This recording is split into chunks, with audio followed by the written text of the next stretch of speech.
WhatsApp guys, आज हम देखने वाले हैं Namit Malhotra on Ramayan, Christopher Nolan and winning 8 Oscars. तो ये पॉडकास्ट आया है प्रखर भाई के चैनल पे, ओरिजिनल वीडियो का लिंक है डिस्क्रिप्शन में। तो रामायण मूवी जो आने वाली है भैया, उसके बाद बहुत सारी बातें होंगी, तो इसको कुछ पार्ट्स में हम करेंगे रिएक्ट। तो चैनल पर नए तो प्लीज सब्सक्राइब, ओरिजिनल वीडियो का लिंक है डिस्क्रिप्शन में, और वीडियो कर they like 1 2 3 go. Ladies and gentlemen, I think we have something beautiful in our hands. I think this project, ये जो रामायण का जो project आ रहा है, you know, and you'll see this right as soon as the episode starts rolling. I've seen some footage of it. I've seen some visual assets that even you've not seen. I've met the guy who's making it. I've met Namit. I've understood the profile of the guy who's making it. And as Indians, आप और मैं इस project की density और depth को बहुत बखूबी समझते हैं. हमें पता है हमारी इमोशनल एसोसिएशन विद रामायण क्या है, हमारी हिस्ट्री है, हमारा चाइल्डहुड है, हमारी वैल्यू सिस्टम, हमारी फिलॉसफी, हमारी डिविनिटी, हमारा religion. It's all the story of India is intricately tied with the story of Ram. And this project being taken on at this scale is frankly interesting. But I think what is much more interesting is the guy who's taking on this project. When I started researching, when I was about to get into this podcast, I found that the man has won 8 Academy Awards, 8 Oscars for visual design. Yes. His company DNEG, which works with everybody from Christopher Nolan on all the movies you can imagine that Christopher Nolan's done in the recent past, to Denis Villeneuve on Dune, to I think a few Harry Potter films as well. Any visually beautiful film you've seen from Hollywood in the last 10 years. This company is behind it. The visual effects were done by Namit and his team. So at least on the visual front, the right man is taking this job on. बहुत matter I करेगा think from a visual. vision perspective, बहुत सारे Indians बहुत time से ये सोच रहे हैं कि you have Marvel Cinematic Universe which is made up whatever stories. We have such a deep corpus of stories as part of our culture जिसका कोई कितने सारे और कितने वो विजुअल रिप्रेजेंटेशन है ही नहीं. पॉइंट. और विजुअल रिप्रेजेंटेशन के साथ भी बात ये है ना कि आप रामानंद सागर की रामायण, उसके बाद जो वो जापानीज इलस्ट्रेटेड रामायण है, उसमें ही 20-30 साल का डिफरेंस है. अब वो 20-30 साल बाद एक और साइकिल आ गई है क्योंकि अगली जनरेशन एक अलग तरीके से उसे विजुअली कंज्यूम करना चाहती है. And so I think where we are at the start of a phenomenal, possibly at the start of a phenomenal cinematic journey. At least I am hoping that. I know a lot of other people who've seen the teaser up until, who've seen some of the assets, who've gotten a visual and auditory glimpse of this project are very excited. This is one of those projects that we all want for to succeed. And the man behind this is very interesting. His vision, his relationship with the money he's spending in doing this, his relationship with the story is very interesting. As a podcaster, when I walk into a conversation, I have certain expectations कि ऐसा होगा वैसा होगा, and you know, generally those expectations are never met. That's just the nature of the job. But this one surprised me in the most positive way. And you've got to listen to the man who's decided to take on a generational project with a story that all you and I love. This is the story of Namit Malhotra and his advent into creating Ramayana. This is the Prakhar Gupta experience. Thank you for watching the exclusive conversation I had with Namit. Oh, sorry, I forgot to tell you. When this video starts, I'm watching something. You cannot see it. You have to wait for it. I'm watching it. You cannot see it. But watch closely how I respond to it. I'm listening to some bits of the soundtrack that Rahman and Zimmer have produced, and I'm watching some of the shots from the movie and how they've been shot and how they've been choreographed. And bro, watch my reaction. Bye. हमें देखने को नहीं मिलेगा. Man, the soundtrack. Wow. Exclusive peek मिली होगी ना इनको. This reaction, God. I should have captured your reaction for No, our- it's on camera. No, is it rolling? Yeah. Please get it rolling. And bro, what a soundtrack. Like, this is exactly what you would hope if you put together somebody like Rahman and Zimmer. Wow. इतना deep वो Amazing. एकदम. Amazing. Congratulations. And you know, when we started having this conversation about talking, I started reading up on you. And I was like, I cannot think of a single better profile जब हमने भी research करी ना, to do this project. tell me about your vision. Like, my understanding is that this is probably the biggest film ever made, hands down, full stop. I saw the cast, and feel free to talk about some of that. I saw the creative collaborations you're putting together for this. I saw the scale of your vision, and I don't think that is something people will see. I got a private access to that. Tell me about your vision. What are you trying to do? So it's a slightly longer story. I'll tell you how all of this comes together. So I'll probably go back to my growing up days when I was 18. And I grew up as this aspirational kid who wanted to be a filmmaker, wanted to be a director. And just around 1993, when Jurassic Park came, that Steven Spielberg made, I was like taken aback for the first time. I was like, yeah, it's not how they did it. It's look at what they've imagined. With You can have dinosaurs. these dinosaurs ये running चीज around in this imaginary park. world उस तरीके से. And there's a whole story that plays out. How did they even think of that? Because we in our country never created or told stories like that. So for me, that was a very, one of my first renditions of being smitten by this world thinking that what do these worlds look like? How do they make it happen? And so believable. एक दुनिया बना देनी उस तरीके And से. then fast forward, कितना did not real become a भी लगता director. है वो. Started out as a little garage startup with one computer, Apple computer, and 3 guys who taught me computer graphics. They were my teachers. So I hired them, Merzen, Prakash, and Josefa, with me till today, 30 years later. We're today the world's largest visual effects and animation company on the planet, with over 10,000 people. And is the same company in continuity from that garage? Yeah, Wow. absolutely. So 30 years later, it's still Prime Focus. We acquired Prime Focus, and- DNEG, which is a London boutique, in 2014. Took that from being a 700 people company to almost 8,000 people worldwide. So the transformation that we were able to achieve, we've had 7 Oscar wins in the last 10 years. I think there is no movie in the last 10 years that I have not absolutely lost my mind over that you're not a part of. Right? Fair to say, what is this? Inception, Interstellar, Dune, all these Yeah. great sci-fi movies where I'm imagining a reality that's not my own. You're all part of that. Yeah, Right? no, those are exclusively almost our films. Right. So, having done that, built it, grew up in India, aspirational to take our stories to the world. My joke always was that we knew how to make movies before we knew how to use computers. But our film industry never got recognition on the global stage. Maybe Mr. Satyajit Ray for film here and there was honored for an Oscar. Lagan and other big films that were really ahead of their time and did really great work never really shined on the international platform.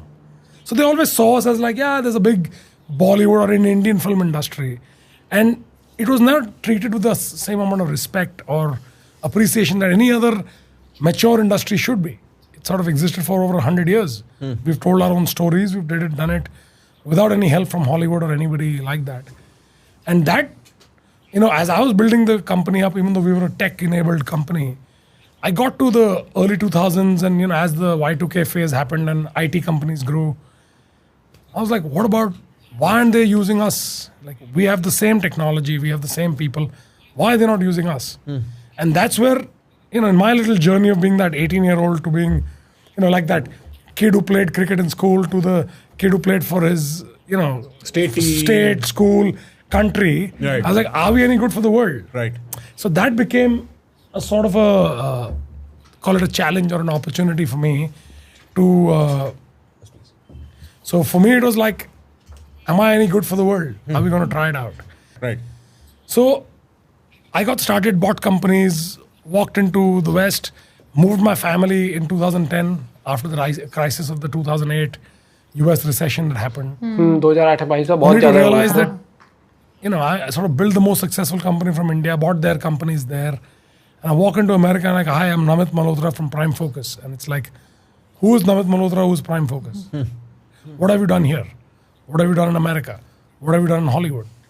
So it sort of almost hit a reset button on my rather successful journey till then to kind of start all over again. And as I did that, and I realized and learned a lot more about the intricacies of the West and Hollywood and the creative culture there and the UK and other parts of the world, what I realized was that, and having to fight that fight as an Indian person, in a part of the world, in Hollywood especially, where, to be fair, you could count the number of Indian people of any impact back in the day. Sure. So the journey is not easy, is to put it mildly. Yeah. I follow what you're And then you're trying kind of to say. dealing with culture and a process and nothing you've done is good enough. And even though I've bought companies and I've employed people, it's like you're having to build your stature up one step at a time. And then when this big transformation happened, when we finally were able to deliver some really, stellar work on some of the big projects,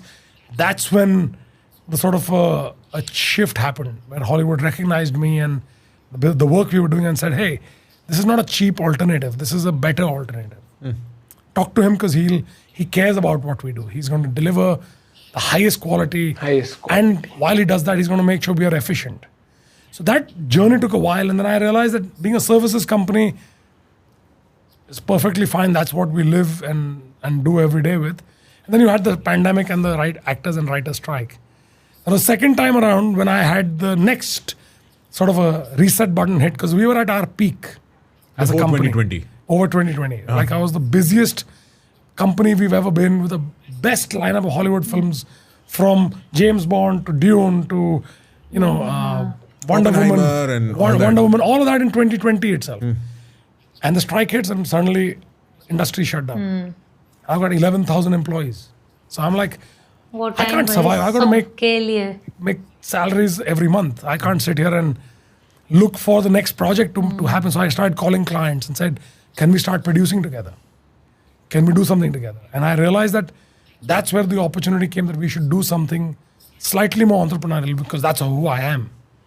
And break the shackles of get outside that box and try something different. And Ramayana, through that time, and the content creation piece was just bubbling up. And I felt through that time and through that phase of all the things I did, I felt there has to be a point in time when we don't look like either the victims. All our stories are Slumdog Millionaire, Gandhi, Lion, even RRR, which I think is a great testament to Mr. Rajamouli's success of making a great film that really resonated with Hollywood for the first time. But until then, all the films they saw us as were victims, and we were poor and always less fortunate and treated poorly by the world. And I was like, no, that's not who we are. That's not the country I come from. That's not the person I am. That's not where our core strength and energy comes from. So Ramayana became that story for me to say, how do I take it and present something? That's the evolution of the planet. That's the first civilization in the world. That's the greatest epic in the world. How do we take that and mount it and present it in such a way that not just every Indian in the world, but every person in the world should want to watch it? So that became like an obsession in my mind to say, how do I do that?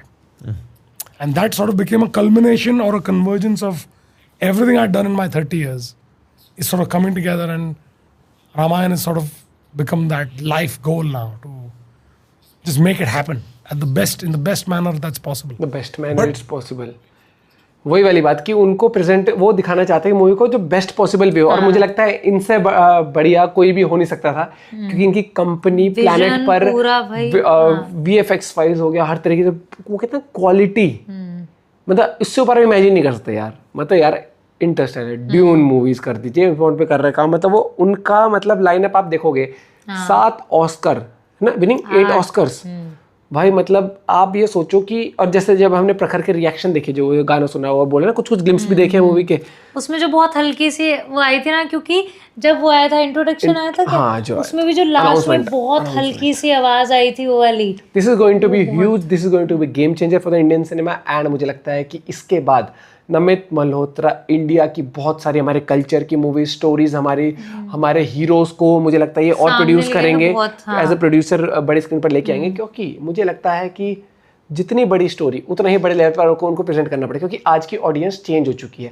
पहले की audience VFX wise इतनी VFX wise इतनी जानकार नहीं थी, लेकिन आज की जनरेशन आप देखते हो, जेन जी किड्स कह लो, कुछ कह लो, चाहे आप कह लो कि OTTs के थ्रू, चाहे आप कह लो सिनेमा हॉल के थ्रू, हॉलीवुड की मूवीज इतने ईजिली एक्सेसिबल हो गई OTTs पर, या फिर सिनेमा हॉल में भी जाकर लोग देख रहे हैं, तो उनको VFX की नॉलेज आ गई है. उनको ये है बड़े पर्दे पर देखे तो हमें फेक ना लगे, हमें लगे कि रियल ही है सब कुछ, कि चाहे वो एक डायमेंशन क्रिएट किया हुआ है, एक गैलेक्सी क्रिएट की हुई है, एक प्लैनेट क्रिएट किया हुआ है, या फिर एक फ्यूचरिस्टिक वर्ल्ड क्रिएट किया हुआ है. तो वो जब आप देखो तो आपको ये लगे कि भाई यार ये सच में कितना रियल लग रहा है. और वही चीज़ एक VFX का बहुत बड़ा रोल होता है. और मुझे बहुत मतलब एक होता है यार, मैं कौन ही होता मैं कहने वाला कि मुझे इन पे कॉन्फिडेंस आ रहा है. भाई उन्होंने अपने काम से ही कॉन्फिडेंस दुनिया को दे रखा है, तभी तो बड़े बड़े प्रोड्यूसर्स हो गए वो उनके साथ लगे, और अब ये रामायण को प्रेजेंट कर रहे हैं, प्रोड्यूस कर रहे हैं, और ये इस लेवल पर लेके आ रहे हैं कि मतलब इंटरनेशनल लेवल पर मुझे लगता है कि भैया जो छाप छोड़ेगी ना दोनों पार्ट मूवी के, बहुत ग्रैंड लेवल पर। और इनकी बातें सुन के ना आप पैशन देख सकते हो आप इनका, कि मतलब इनका पैशन